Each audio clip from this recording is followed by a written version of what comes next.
Class 12th के बच्चों के लिए पौधों में जनन की विधियाँ, ये आपका बायो का पहला चैप्टर है, जीवों में जनन। उसके अंतर्गत जो भी महत्वपूर्ण जो हेडिंग्स हैं उनको मैं आप लोगों के सामने डिस्कस करूँगा वीडियो में, अलग अलग एक एक करके। तो सबसे पहले पौधों में जनन की आवश्यकता क्यों होती है। हम सब जानते हैं कि जीवधारियों को अपनी संतति, अपनी जो पीढ़ी है उसको आगे बढ़ाने के लिए आवश्यकता होती है जनन की। तो जनन को अगर हम देखते हैं तो ये दो विधियां पाई जाती हैं जनन की। दो विधियां होती हैं जिसमें एक अलैंगिक जनन होता है और दूसरा होता है लैंगिक जनन, यानी कि sexual reproduction and asexual reproduction. सबसे पहले हम अलैंगिक जनन को यहाँ पर समझेंगे। तो अलैंगिक जनन यानी कि असेक्सुअल रिप्रोडक्शन। तो अलैंगिक जनन क्या होता है, जिसमें एक सामान्य प्रकार का जनन है जिसमें एक ही जीव या जनक की आवश्यकता होती है, यानी कि दो जीव इस प्रक्रिया में भाग नहीं लेते। इसके अतिरिक्त ये जो प्रोसेस होती है इसमें जो है, इस विधि में जो जीव होता है उसकी हूबहू प्रतिलिपि बनती है जिसको हम क्लोन कहते हैं। यानी कि इस विधि के द्वारा वयस्क में जीव की हूबहू प्रतिलिपि यानी कि आइडेंटिकल सेम होती है, सेम उसकी जो फोटोकॉपी टाइप की निकलती है, यानी कि सेम उसी तरह का जीव उत्पन्न होता है, संततियों की उत्पत्ति करता है। यानी कि जनक और संतति के बीच में आनुवंशिक पदार्थ और लक्षणों में कोई अंतर नहीं होता है। तो इसीलिए अलैंगिक जनन के फलस्वरूप जो संतति प्राप्त होती है उसको क्लोन कहा जाता है। क्लोन शब्द से आप वाकिफ होंगे, यानी कि सेम टू सेम, किसी भी जीव का हूबहू आकृति अगर दूसरे जीव बनता है तो उसको हम कहते हैं क्लोन।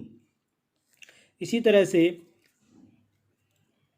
ठीक है, तो क्लोन कहते हैं। ऐसा जनन हम इसको अगर समझते हैं तो ऐसा जनन जो होता है अलैंगिक जनन, ये तीव्र गति से होता है, फटाफट होता है। इसके लिए शरीर में किसी भी विशिष्ट ऊतक की या किसी भी अंग की आवश्यकता नहीं होती है।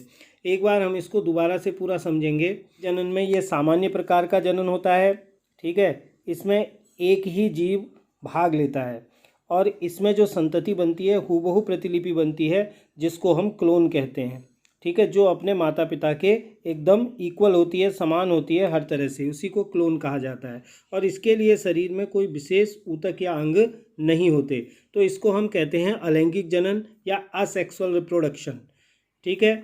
नेक्स्ट हम जो विधि होती है उसको कहते हैं लैंगिक जनन, यानी कि सेक्सुअल रिप्रोडक्शन इसको कहा जाता है। तो सेक्सुअल रिप्रोडक्शन में यह एक क्या है, जटिल प्रोसेस है, यानी कि जटिल क्रिया, कॉम्प्लेक्स प्रोसेस है। तो इसमें विशेष प्रकार के जननांगों की आवश्यकता होती है जिनको रिप्रोडक्टिव ऑर्गन्स कहा जाता है।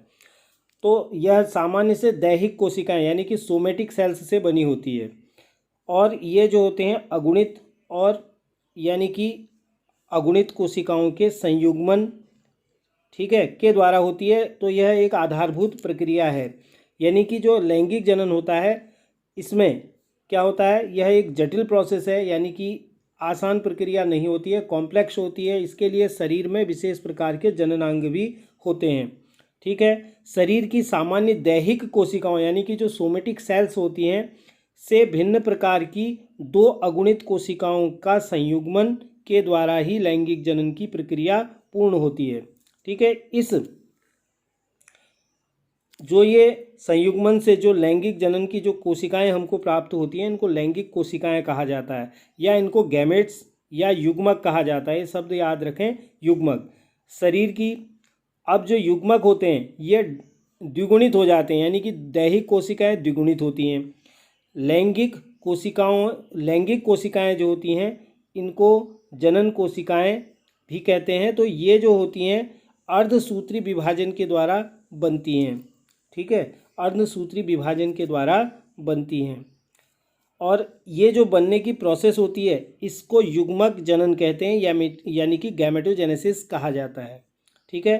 तो एक बार इसका आगे देखते हैं। और तो इसमें जो होते हैं, इसमें भाग लेने वाली दो प्रकार की जो कोशिकाएं होती हैं, दो सेल्स जो होती हैं, उन सेल्स को एक होता है नर युग्मक कोशिका और दूसरी होती है मादा युग्मक कोशिका। और जब इन दोनों कोशिकाओं का, नर युग्मक कोशिका और मादा युग्मक कोशिका का संयुग्मन होता है तो युग्मनज यानी कि जाइगोट का निर्माण होता है, जिसको हम जाइगोट कहते हैं, ठीक है। इसी से संतान का प्रारंभ होता है। यानी कि यही संतान को उत्पन्न करने के लिए जो सबसे प्रमुख जो होते हैं युग्मनज होते हैं, यानी कि जाइगोट होते हैं। तो ये महत्वपूर्ण हमारा याद करने वाला पॉइंट है।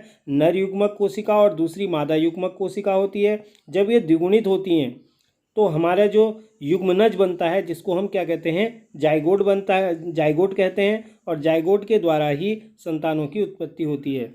जनन कोशिकाओं के अर्धसूत्री विभाजन के द्वारा बनी युग्मक कोशिकाओं में जनन कोशिकाओं के जोड़ीदार होते हैं, यानी कि समजात गुणसूत्र उपस्थित रहते हैं।